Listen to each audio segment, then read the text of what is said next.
صبح کا وقت ہے، آنکھ بھی کھلی ہے، کوئی اذان کی آواز بھی کان میں آئی ہے، آپ کا نفس کہتا ہے ابھی سو جی۔ آپ نے اپنی چادر یا کمبل کو درست کیا اور کروٹ لیا، یہ کیا ہے؟ آپ نے کس کا حکم پیچھے پھینکا اور کس کا حکم مانا؟ اللہ کے حکم کو پیچھے پھینک دیا، نفس کے حکم کو آگے رکھا۔ یہ شرک، اس شرک کو جاننے والے بہت کم ہیں۔ مولانا روم نے خوب کہا تھا، نفس ماں ہم کم ترس فرعون نیست لیکن ایراعون نیست، میرا نفس بھی فرعون سے کم نہیں ہے۔ فرعون نے کہا تھا میں الیس لی ملک مصر وہذہ الانہار تجری من تحتی، کیا اس ملک مصر کی حکومت میری نہیں ہے؟ اور سارا جو یہ آب پاشی کا نظام ہے، انہار کا نظام ہے، وہ میرے کنٹرول میں نہیں ہے؟ جس کا چاہوں موگا کھلا رکھوں، جس کا چاہوں بند کر دوں۔ یہ تھا خدائی کا دعویٰ، انا ربکم الاعلی۔ تو مولانا روم کہتے ہیں میرا نفس بھی اس سے کمتر نہیں ہے۔ وہ کہتا یہ جسم میرا ہے، اس پر میرا حکم چلے گا، میں نہیں جانتا کون اللہ کون رسول، کیا حرام کیا حلال۔ تو فرعون سے کم تو نہیں ہے میرا نفس، لیکن ایراعون اس کی بہت مدد تھی، فوج تھی، لاؤ لشکر تھا، تو اس نے زبان سے بھی کہہ دیا کھل کر الا ربکم الاعلی۔ میں مسکین ہوں، غریب ہوں، میرے پاس کوئی طاقت نہیں ہے، میں زبان سے تو کچھ نہیں کہہ سکتا، اندر سے میرا نفس یہی کہتا۔ یہ نفس کی حکومت قرآن کہتا ہے، میں حیران ہوتا ہوں، دو جگہ یہ مضمون آیا ہے، ارأیت من اتخذ الہہ ہواہ افانت تکون علیہ وکیلا۔ اے نبی تم نے دیکھا اس شخص کو، اس کے حال پر غور کیا جس نے اپنی خواہش نفس کو اپنا الہ بنا دیا ہے۔ اللہ اکبر، الہ لا الہ الا اللہ، کلمہ توحید کا مرکزی لفظ یہاں آ رہا ہے، من اتخذ الہہ ہوا ہو، جس نے اپنی خواہش نفس کو اپنا معبود بنا لیا، الہ بنا لیا۔ افانت تکون علیہ وکیلا، کیا آپ ایسے شخص کی کوئی ذمہ داری لے سکتے ہیں؟ سود حرام ہوا کرے جی، حرام ورام، ہمارا دھندا جو ہے وہ آگے بڑھ نہیں سکتا۔ اللہ کے حکم کو پیچھے ڈالا، نفس کے تقاضے کو آگے رکھا۔ کون معبود ہے آپ؟ نام عبداللہ رکھیے، نام عبد الرحمان رکھیے، ہے عبد النفس، نفس کے بندے، نفس کے غلام۔ پوچھا گیا ایو الہجرت افضل ہو یا رسول اللہ، اے اللہ کے رسول بتائیے سب سے اعلیٰ ہجرت کون سی ہے، افضل؟ فرمایا ان تہجر ما کرہ ربک، ہر اس چیز کو چھوڑ دو جو تمہارے رب کو پسند نہیں۔ آج رات ہی سے آپ ہجرت شروع کر سکتے ہیں۔ جائزہ لیجئے کیا کیا چیزیں میری زندگی میں خلاف شریعت ہے، تو اللہ کو ناپسند ہے، فیصلہ کیجئے کہ آج کے بعد نہیں ہوگی، ہجرت شروع ہو گئی۔ افضل الہجرہ، سب سے افضل ہجرت شروع ہو گئی۔ المجاہد من جاہد نفسہ، جہاد تو یہاں سے شروع ہو گیا، اپنے نفس کے خلاف جہاد کرنا۔ صبح نفس نے کہا ابھی سو جا، آپ نے نفس کی بات کو رکھ دیا، اپنا کمبل اٹھا کے پھینکا، اٹھے، وضو کیا، نماز کے لیے آپ مسجد چل دیے، آپ نے جہاد کیا نفس کے خلاف۔ یہ افضل الجہاد ہے۔ افرأیت من اتخذ الہہ ہواہ افانت تکون علیہ وکیلا، کیا تم نے غور کیا اس شخص کی حالت پر جس نے اپنی خواہش نفس کو اپنا معبود بنا لیا، الہ بنا لیا، کہہ رہا ہے لا الہ الا اللہ، لا الہ الا اللہ، لیکن الہ تو اس کا لفظ ہے۔ ظاہر بات ہے فرعون نے اگر دعویٰ کیا تھا میں تمہارا خدا ہوں، انا ربکم الاعلی، تو کیا اس کا مطلب یہ تھا کائنات میں نے پیدا کیے، تمہیں میں نے پیدا کیے؟ ذرا سوچیے، کیا وہ بزرگ موجود نہیں ہوں گے جنہوں نے اسے دیکھا ہو کہ آج اس کی ولادت ہوئی تھی، کل اس کی کوئی اور سیری بنی ہوئی تھی؟ یہ کیسے دعویٰ کیا تھا؟ میرا حکم چلے گا، میں نہیں جانتا، الیس لی ملک مصر، مصر کی حکومت میری ہے کہ نہیں؟ قرآن حکیم نے بھی سورہ آل عمران کے آخری رکوع میں ذکر کو سب سے پہلے اور سب سے اہم عامل کی حیثیت سے شمار کیا، چنانچہ اس کی پہلی آیت جو ہے سورہ آل عمران کے آخری رکوع کی، اس میں تو وہی مضمون جو میں بیان کر چکا وہ آیا ہے، ان فی خلق السماوات والارض واختلاف اللیل والنہار لآیات لأولی الالباب، یقیناً آسمان اور زمین کی تخلیق میں اور دن اور رات کے الٹ پھیر میں نشانیاں ہیں ہوش مندوں کی۔ ان کے ذریعے سے انسانی شعور کے اندر وہ معرفت رب اجاگر ہوگی۔ وہ پہلا مرحلہ اس نے طے کر لیا، وہ ڈورمنٹ معرفت اب ایکٹیویٹ ہو گئی۔ اب مزید فکر کا مرحلہ ہے جو اگلی آیت میں آیا ہے، الذین یذکرون اللہ قیاما وقعودا وعلی جنوبہم ویتفکرون فی خلق السماوات والارض ربنا ما خلقت ھذا باطلا سبحانک فقنا عذاب النار۔ یعنی تفکر جو ہے وَيَتَفَكَّرُونَ فِي خَلْقِ السَّمَاوَاتِ وَالْأَرْضِ، وہ تفکر کرتے ہیں، غور و فکر کرتے ہیں آسمان اور زمین کی تخلیق میں، لیکن اس تفکر کے ساتھ لازماً ذکر اور ذکر مدام، ذکر بھی وہ کہ جو مستقل ہو، ہر حالت میں ہو. الذین یذکرون اللہ قیاما وقعودا وعلی جنوبہم، وہ لوگ کہ جو اللہ کو یاد رکھتے ہیں، اللہ کا ذکر کرتے ہیں، کھڑے ہوئے بھی، بیٹھے ہوئے بھی، اور اپنے پہلوؤں کے بل یعنی لیٹے ہوئے بھی. اب ان تین کے سوا تو کوئی پوزیشن انسان کی نہیں ہے. اسی کا نام ہے دوام ذکر. اور اس کے ساتھ اگر وہ تفکر کرتے ہیں تو ان کا فکر اگلی منزل تک پہنچتا ہے. تو پہلی شے تھی فکر انسانی کی صحیح رخ پر مزید پیش قدمی اور پیش رفت، اور اس کے لیے لازم ہے ذکر و فکر کا امتزاج. دوسری چیز کو لیجئے عمل کی درستی. اس عمل کی درستی کے لیے اللہ تعالی کے ساتھ ایک گہرے تعلق کی ضرورت ہے. اس لیے کہ صبر کی بحث میں یہ مضامین شاید آپ کے سامنے آ گئے ہوں کہ صبر، جہاں مصیبت پر صبر ہوتا ہے، تکلیف پر صبر ہوتا ہے، اللہ کے احکام پر جمنا یہ بھی صبر ہے، نفس کی خواہشات کی باغ کو تھام کر رکھنا، کھینچ کر رکھنا یہ بھی صبر، اور استقامت کسی شے پر قائم رہنا یہ بھی صبر. تو عمل صحیح پر استقامت کے لیے وَاصْبِرْ وَمَا صَبْرُكَ إِلَّا بِاللَّهِ، اس صبر کی سب سے اہم جو بنیاد ہے، اس کا جو سب سے بڑا ذریعہ ہے، اس کا جو سب سے بڑا سہارا ہے، وَمَا صَبْرُكَ إِلَّا بِاللَّهِ، اس کے لیے ضرورت ہے ایک گہرے تعلق کی کہ اللہ کے ساتھ ایک ایسا تعلق برقرار رہے جو نہ صرف گہرا ہو بلکہ دائم و قائم ہو، مسلسل. ذرا ظہول ہوگا تعلق مع اللہ میں، ذرا کمی آئے گی، شیطان کا وار کاری ہو جائے گا. اسی کو حضور نے حدیث میں یوں تعبیر کیا ہے تمثیلاً کہ جو دل اللہ کی یاد سے غافل ہے، اس پر فارسی کا وہ مقولہ بھی ہے کہ خانہ خالی را دیو بھی گیرت، گھر خالی رہے تو جنات اس پر دیو جو ہے آ کر قبضہ جما لیتے ہیں. تو خانہ قلب جو ہے اگر یاد خدا بندی سے خالی ہو گیا تو شیطان ابلیس لعین اپنی تھوتنی ٹکا دیتا ہے. یہ لفظ آتا ہے سور کے منہ کے لیے تھوتنی، جس طرح اس کا نکلا ہوا سا منہ ہوتا ہے آگے، تو یہ لفظ استعمال کیا گیا کہ وہ اپنی تھوتنی انسان کے دل پر جما کر اور پھوکے مارنی شروع کر دیتا ہے. تو شیطان کو موقع ہی تب ملتا ہے جب انسان کے تعلق مع اللہ کے اندر کمی، وہ خانہ بالکل خالی ہو گیا ہو یا اتنا ضعیف ہو گیا ہو کہ کل عدم ہو جائے، گویا کہ نہیں. تیسری چیز کی طرف آئیے، روحانی ترقی. روحانی ترقی کے لیے میں ایک اصطلاح کے سامنے لا رہا ہوں. اس سے مراد کیا ہے؟ روحانی ترقی کے لیے ہماری دینی اصطلاح ہے تقرب الی اللہ، اللہ سے قریب تر ہوتے چلے جانا. اس پر میرا ایک کتابچہ بھی ہے.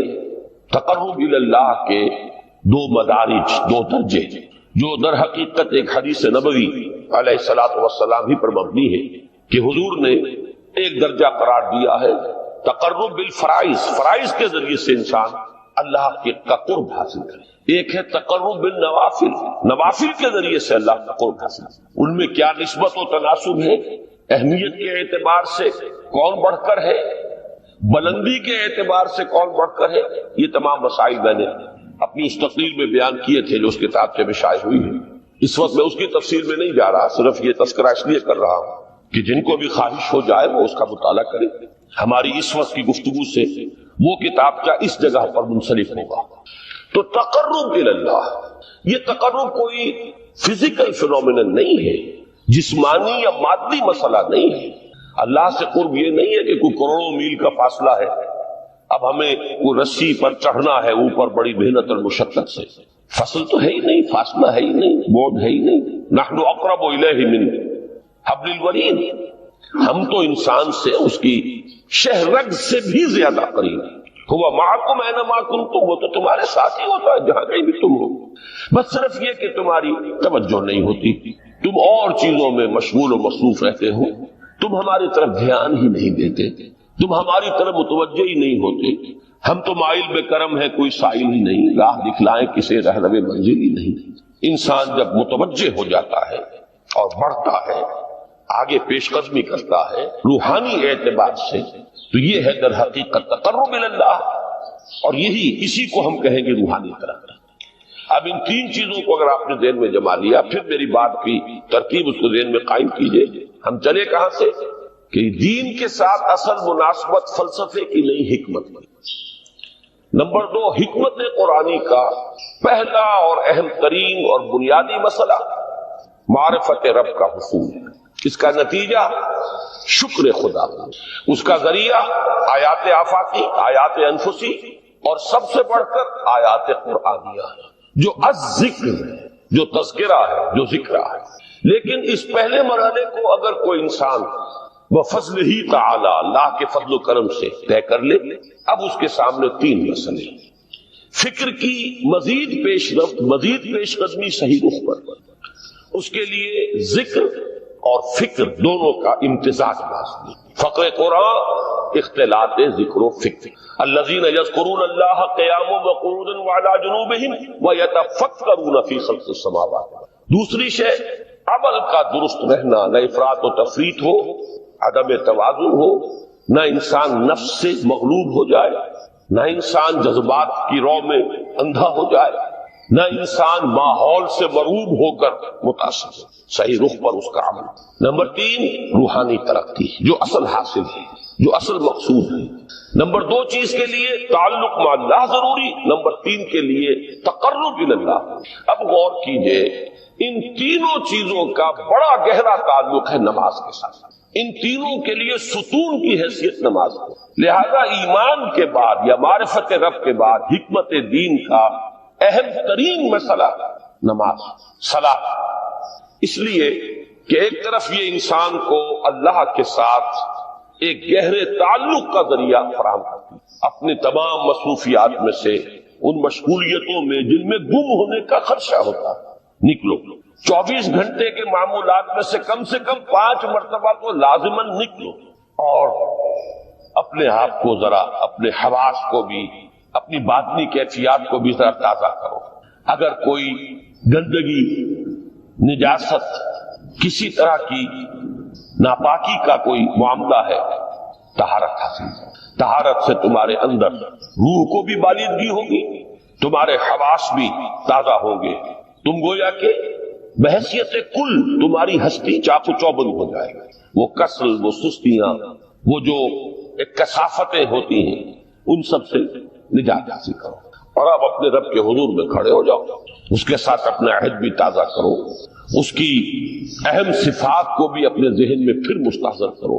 یہی وجہ ہے، دیکھیے میں نے جو آیات آپ کو شروع میں سنائی تھی، سورہ لقمان کی 2 آیتیں، پہلی آیت میں اس کا ترجمہ کر چکا، دوسری آیت وَلَقَدْ وَإِذْ قَالَ لُقْمَانُ لِابْنِهِ وَهُوَ يَعِظُهُ يَا بُنَيَّ لَا تُشْرِكْ بِاللَّهِ إِنَّ الشِّرْكَ لَظُلْمٌ عَظِيمٌ۔ اس کے بعد درمیان میں کچھ مضمون آ کر پھر وہ آیہ مبارکہ آئی، یا بنی اقیم الصلاۃ وامر بالمعروف وانہی عن المنکر واصبر علی ما اصابک۔ گویا کہ اہم ترین چیز، بنیادی ترین چیز، اللہ کو محض پہچان لینا کافی نہیں ہے، یاد رکھنا ضروری ہے۔ اللہ یاد رہے گا تو فکر صحیح آگے بڑھے، اللہ یاد رہے گا اور اس کے ساتھ ایک گہرا تعلق جو ہے برقرار رہے گا تو عمل درست رہے گا۔ بالکل یہی بات سورہ طٰہٰ میں جو پہلی وحی حضرت موسیٰ علیہ السلام پر ہوئی، اور پہلا مخاطبہ ہے، چونکہ حضرت موسیٰ کو یہ انبیاء کرام کے مقدس گروہ میں ایک امتیازی حیثیت حاصل ہے کہ ان سے براہ راست گفتگو ہوئی ہے، اگرچہ صرف ایک پردہ تھا، اوٹ من ورائے حجاب گفتگو ہوئی ہے، لیکن یہ کہ کوئی فرشتے کا درمیانی جو ہے وہ لنک نہیں تھا، براہ راست اللہ تعالیٰ نے حضرت موسیٰ علیہ السلام سے کلام فرمایا۔ کلم اللہ موسیٰ تکلیما، موسیٰ سے تو اللہ نے کلام فرمایا جیسے کہ کلام کیا جاتا۔ تو پہلا مخاطبہ ہے، یہ پہلا مکالمہ ہے، پہلی وحی کہیے، اسی میں یہ الفاظ بھی موجود ہیں، اننی انا اللہ لا الہ الا انا فاعبدنی واقم الصلاۃ لذکری۔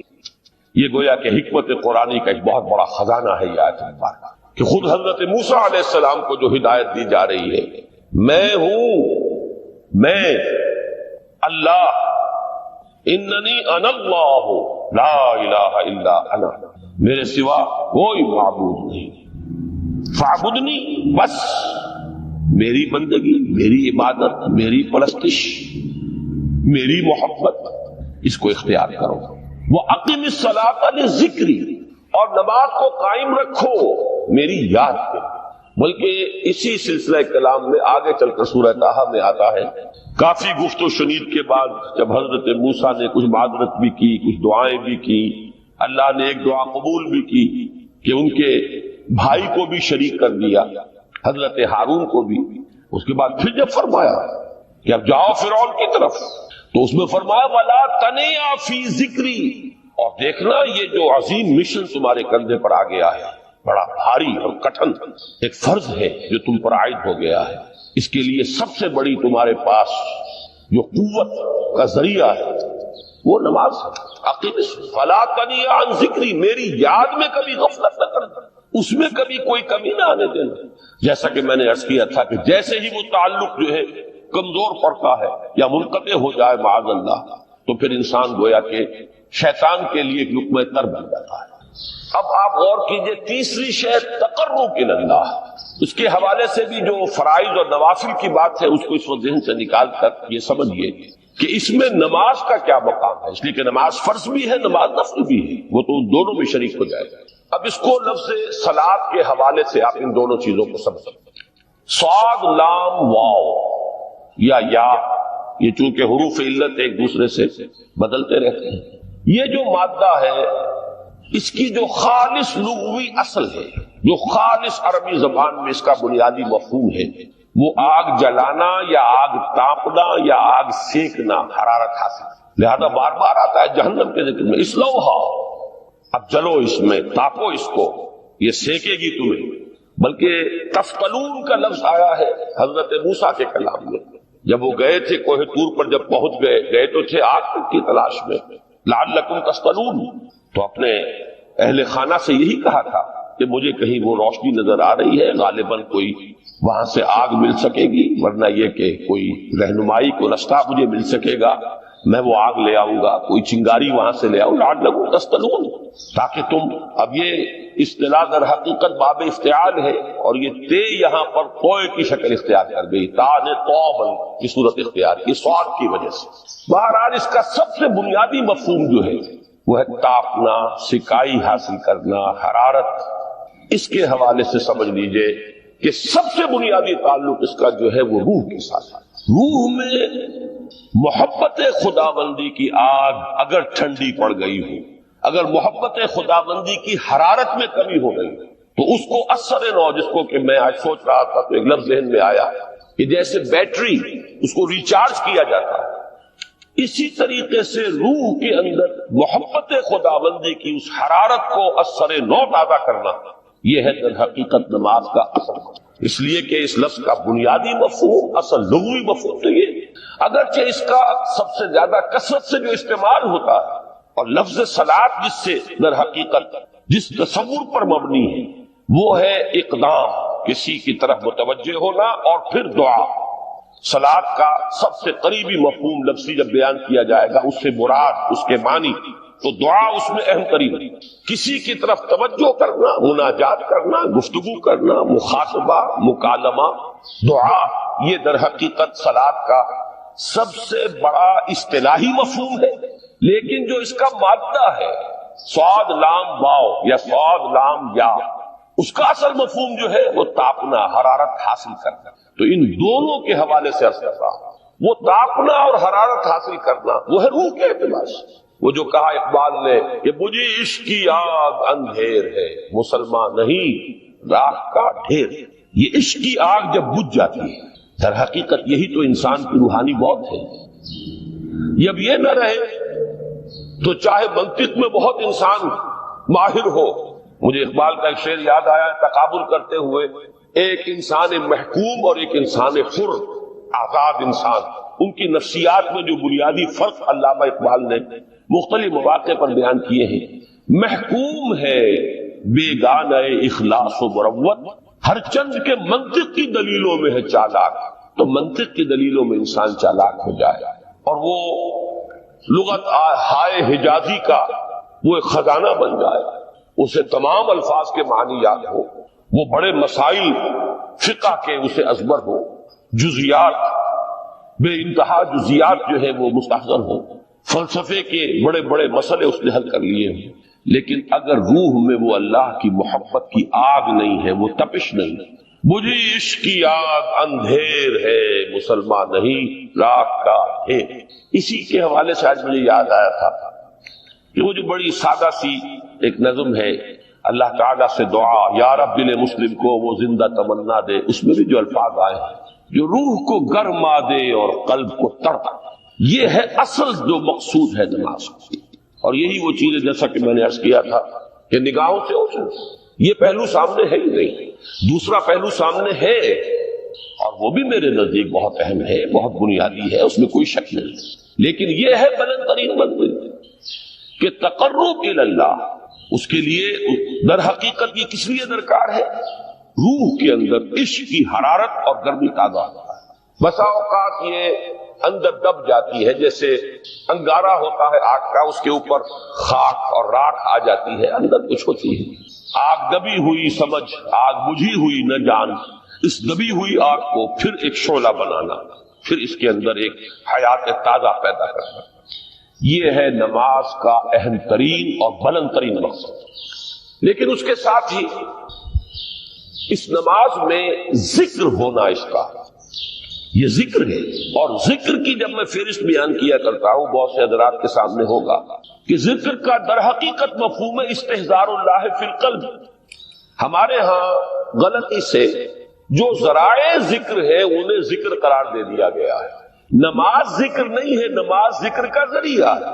اقیم الصلاۃ لذکری، نماز قائم کرو میرے ذکر کے لیے۔ یہ اللہ اللہ کہنا یا ادعیہ معصورہ جو حضور صلی اللہ علیہ وسلم کی مسنون دعائیں ہیں، انہیں اپنے تمام معمولات دنیاوی کے ساتھ ساتھ ان دعاؤں کو بھی انسان پڑھتا رہے، اللہ سے دعا کرتا رہے، یہ تمام ذرائع ذکر ہیں۔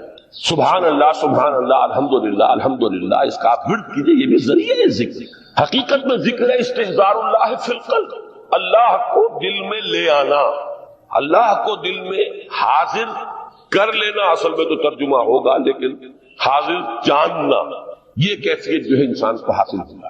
اب اس کے حوالے سے ذرا بات سمجھیے کہ ایک تو میں عرض کر چکا ہوں مجسم ذکر تو قرآن ہے، لہذا ذکر کی فہرست جب آپ کریں گے ذرائع ذکر تو ان میں سب سے پہلے قرآن ہے، اس لیے کہ وہ ہماری حکمت کے پہلے مسئلے کو حل کر رہا ہے، بنیادی مسئلہ، اہم ترین مسئلہ۔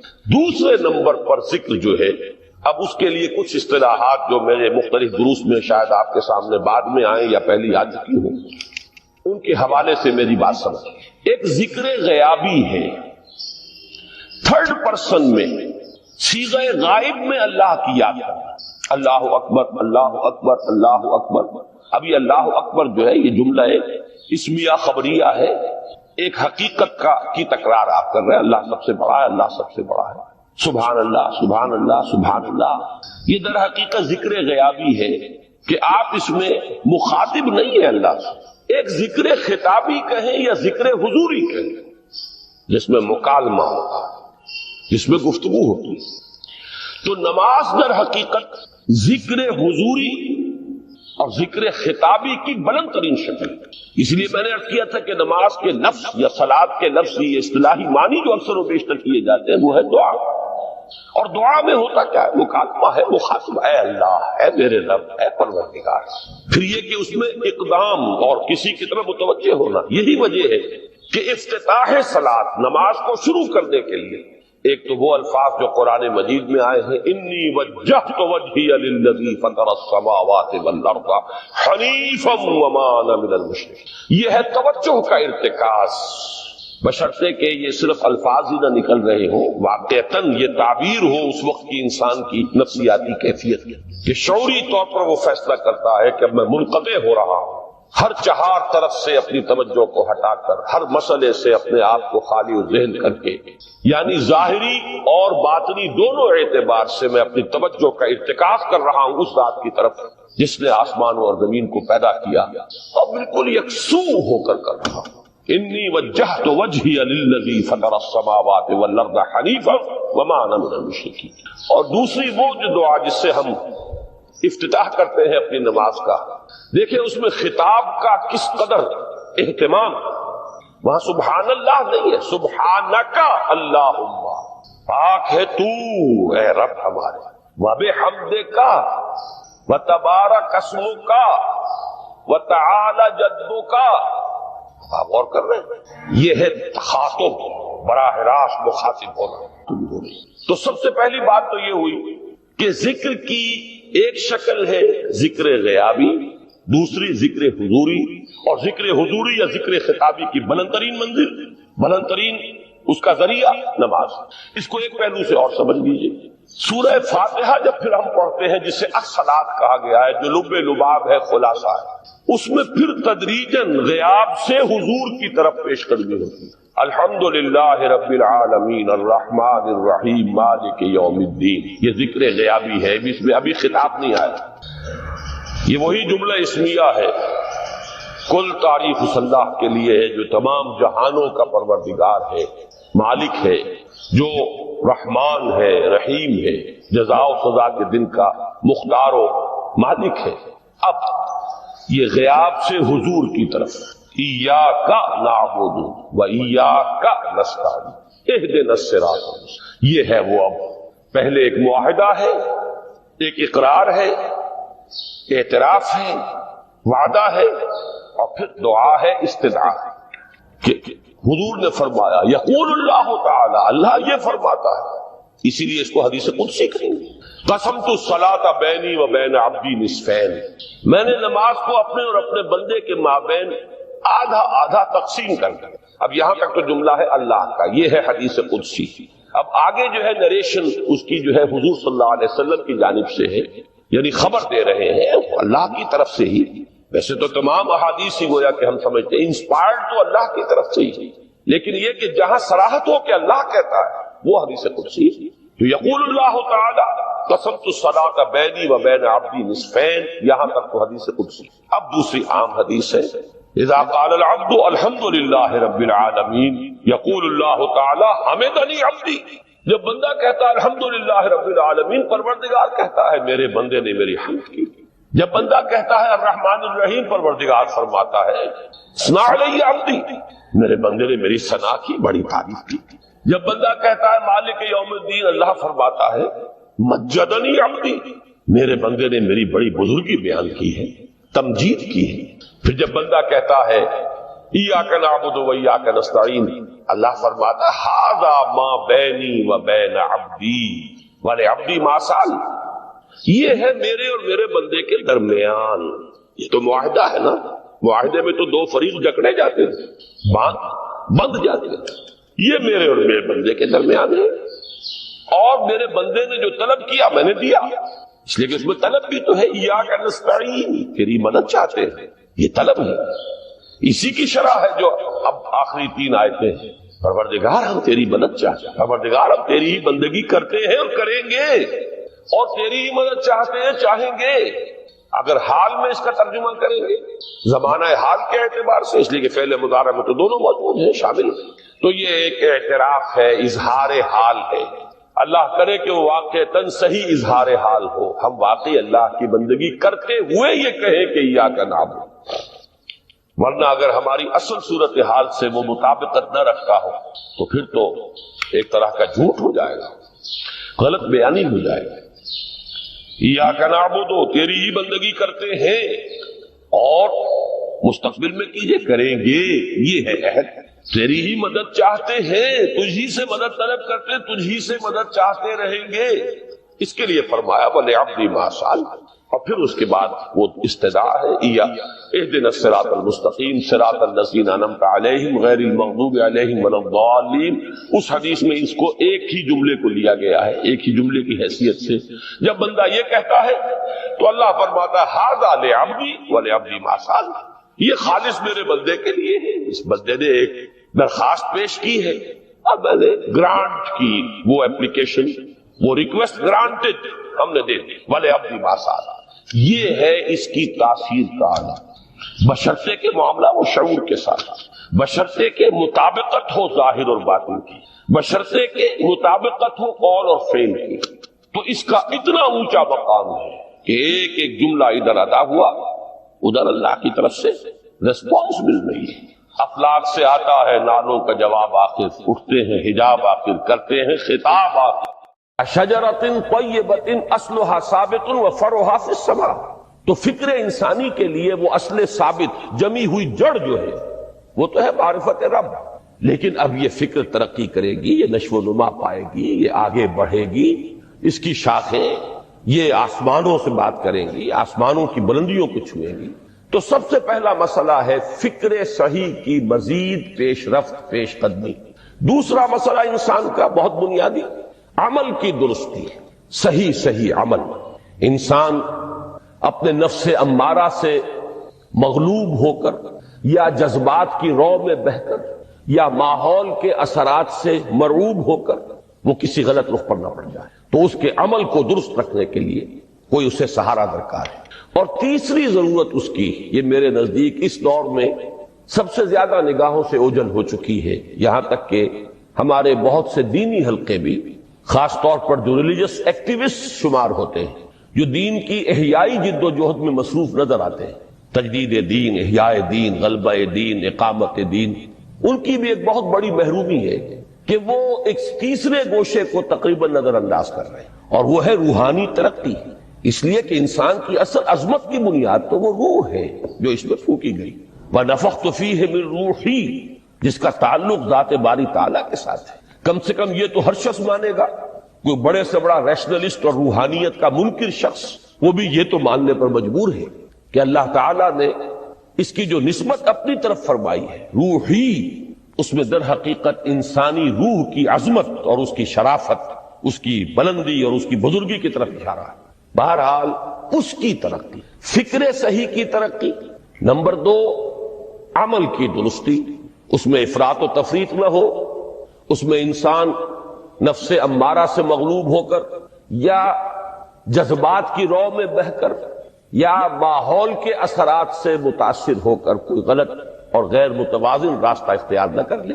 اور نمبر 3، روحانی ترقی۔ اب ان میں سے پہلی چیز کو لیجئے، فکر صحیح کے مزید ارتقاء اور اس کی مزید پیش قدمی کے لیے قرآن حکیم نے بھی سورہ آل عمران کے آخری رکوع میں ذکر کو سب سے پہلے اور سب سے اہم عامل کی حیثیت سے شمار کیا۔ چنانچہ اس کی پہلی آیت جو ہے سورہ آل عمران کے آخری رکوع کی، اس میں تو وہی مضمون جو میں بیان کر چکا وہ آیا ہے، ان فی خلق السماوات والارض واختلاف اللیل والنہار لآیات لأولی الالباب، یقیناً آسمان اور زمین کی تخلیق میں اور دن اور رات کے الٹ پھیر میں نشانیاں ہیں ہوش مندوں کے۔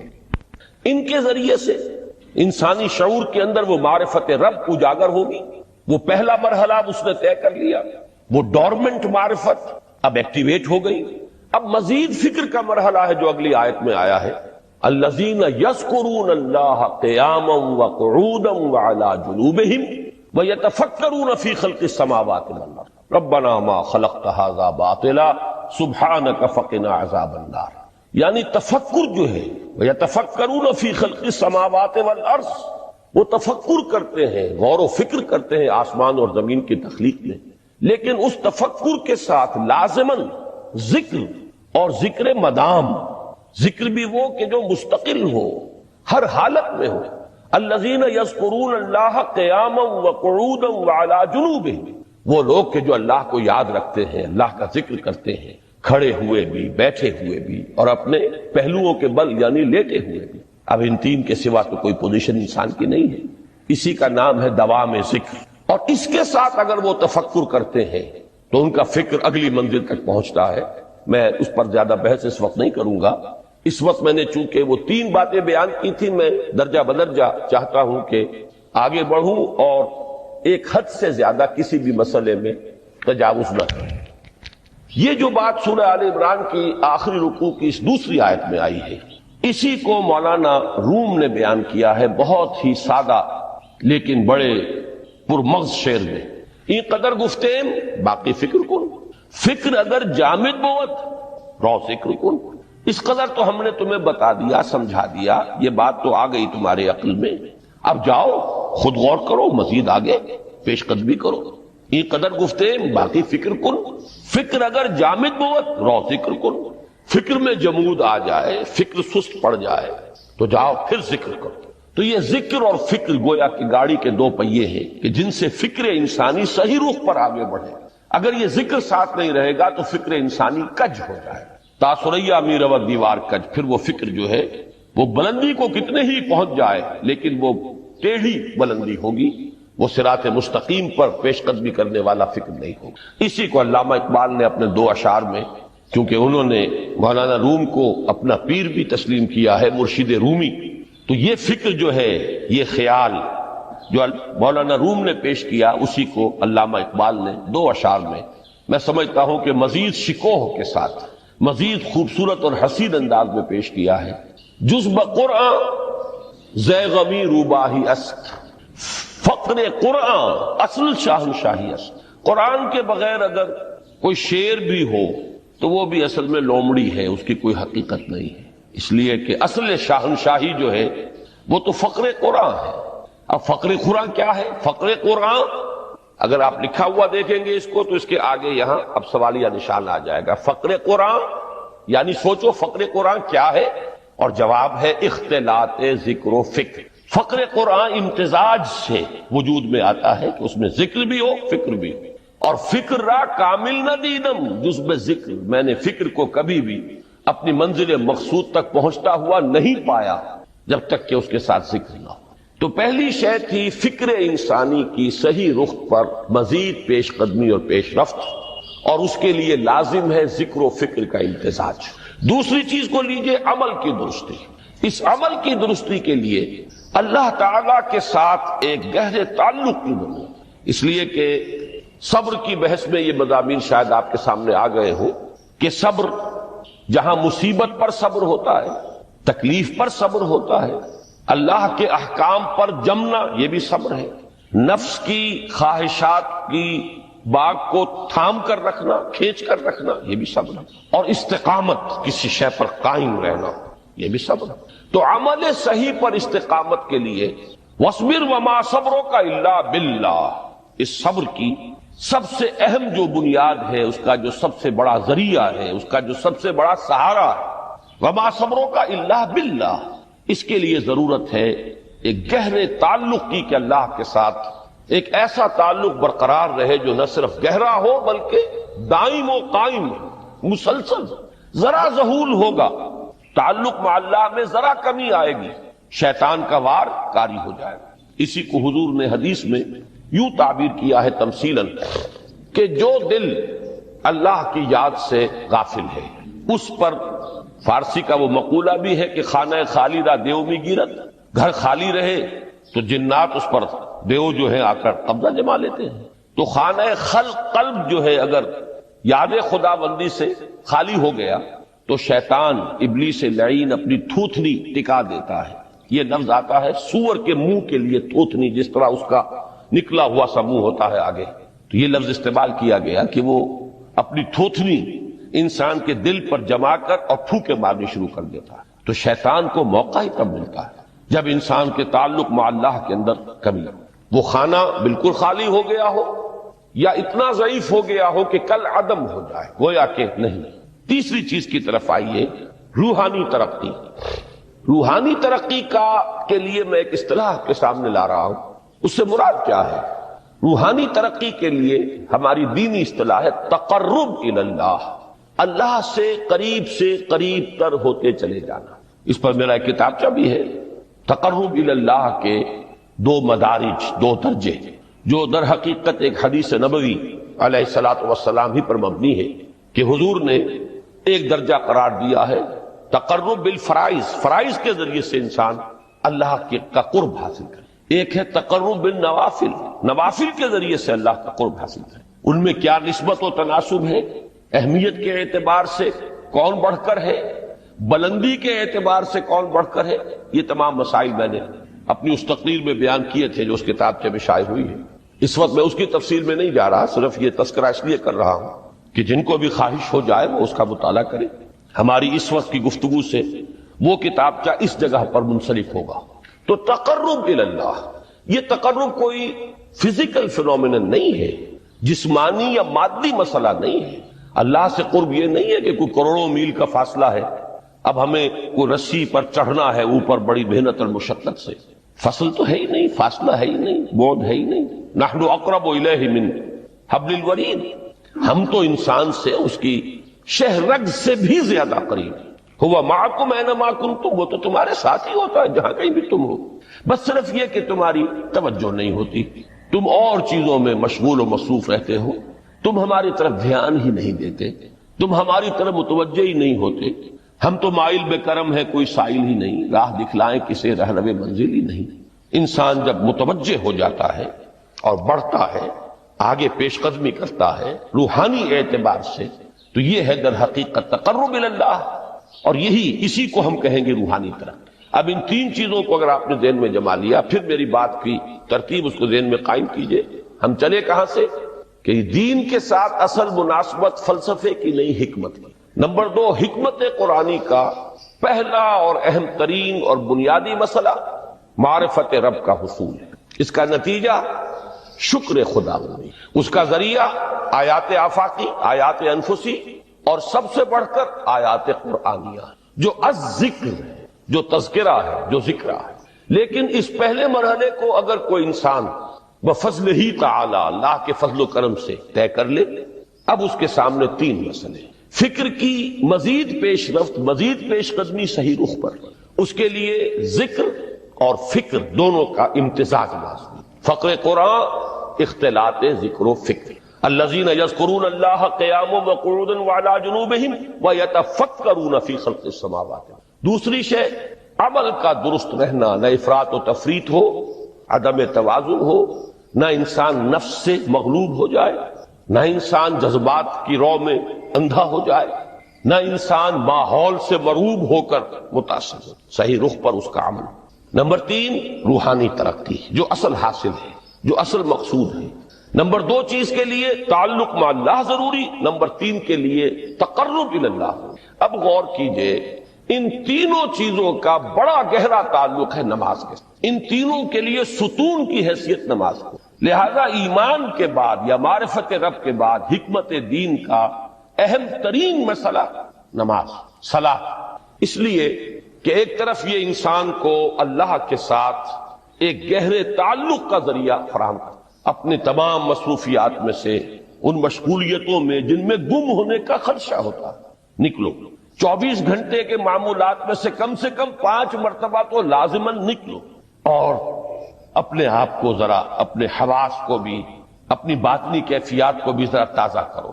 اگر کوئی گندگی، نجاست، کسی طرح کی ناپاکی کا کوئی معاملہ ہے، طہارت حاصل کرو. طہارت سے تمہارے اندر روح کو بھی بالیدگی ہوگی، تمہارے حواس بھی تازہ ہوں گے.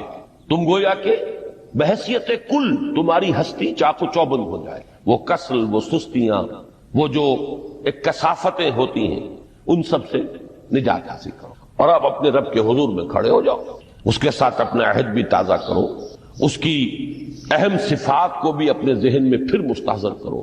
یہی وجہ ہے، دیکھیے میں نے جو آیات آپ کو شروع میں سنائی تھی، سورہ لقمان کی 2 آیتیں. پہلی آیت میں اس کا ترجمہ کر چکا.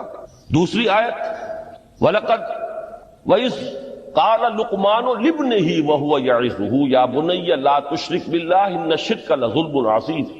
اس کے بعد درمیان میں کچھ مضمون آ کر پھر وہ آیہ مبارکہ آئی، یا بنی اقم الصلاۃ وامر بالمعروف وانہی عن المنکر واصبر علی ما اصابک. گویا کہ اہم ترین چیز، بنیادی ترین چیز، اللہ کو محض پہچان لینا کافی نہیں ہے، یاد رکھنا ضروری ہے. اللہ یاد رہے گا تو فکر صحیح آگے بڑھے گا. اللہ یاد رہے گا اور اس کے ساتھ ایک گہرا تعلق جو ہے برقرار رہے گا تو عمل درست رہے گا.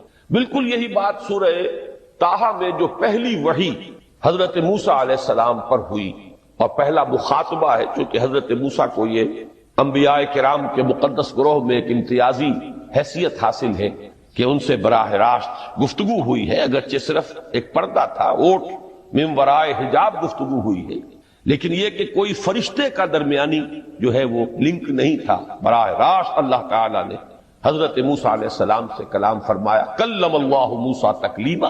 موسیٰ سے تو اللہ نے کلام فرمایا جیسے کہ کلام کیا جاتا ہے. تو پہلا مخاطبہ ہے، یہ پہلا مکالمہ ہے، پہلی وحی کہیے.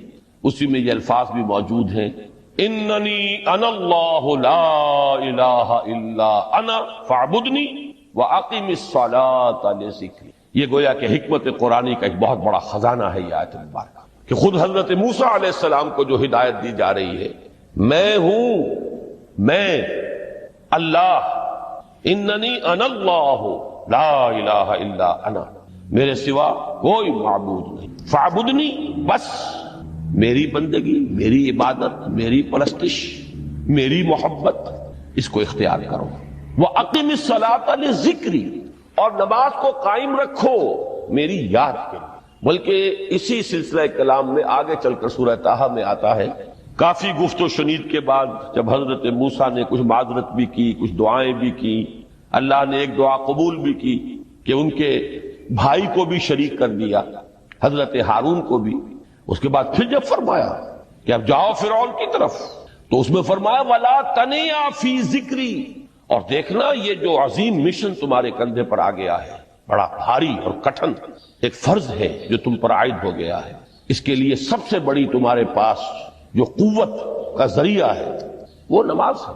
اقیم فلا تنیا عن ذکری، میری یاد میں کبھی غفلت نہ کرنا، اس میں کبھی کوئی کمی نہ آنے دینا. جیسا کہ میں نے عرض کیا تھا کہ جیسے ہی وہ تعلق جو ہے کمزور پڑتا ہے یا منقطع ہو جائے معاذ اللہ، تو پھر انسان گویا کہ شیطان کے لیے ایک لقمہ تر بن جاتا. اب آپ غور کیجئے، تیسری شے تقرب الی اللہ، اس کے حوالے سے بھی جو فرائض اور نوافل کی بات ہے اس کو اس وقت ذہن سے نکال کر یہ سمجھیے کہ اس میں نماز کا کیا مقام ہے. اس لیے کہ نماز فرض بھی ہے، نماز نفل بھی ہے، وہ تو دونوں میں شریک ہو جائے گا. اب اس کو لفظ صلاۃ کے حوالے سے آپ ان دونوں چیزوں کو سمجھیے. صاد لام واو یا یہ چونکہ حروف علت ایک دوسرے سے بدلتے رہتے ہیں، یہ جو مادہ ہے اس کی جو خالص لغوی اصل ہے، جو خالص عربی زبان میں اس کا بنیادی مفہوم ہے، وہ آگ جلانا یا آگ تاپنا یا آگ سینکنا، حرارت حاصل. لہذا بار بار آتا ہے جہنم کے ذکر میں اسلوہا، اب جلو اس میں، تاپو اس کو، یہ سینکے گی تمہیں. بلکہ تفتلون کا لفظ آیا ہے حضرت موسیٰ کے کلام میں، جب وہ گئے تھے کوہ طور پر، جب پہنچ گئے تو تھے آگ تک کی تلاش میں، لعلکم تفتلون، تو اپنے اہل خانہ سے یہی کہا تھا کہ مجھے کہیں وہ روشنی نظر آ رہی ہے، غالباً کوئی وہاں سے آگ مل سکے گی، ورنہ یہ کہ کوئی رہنمائی کو رستہ مجھے مل سکے گا، میں وہ آگ لے آؤں گا، کوئی چنگاری وہاں سے لے آؤں، لعلکم تفتلون، تاکہ تم.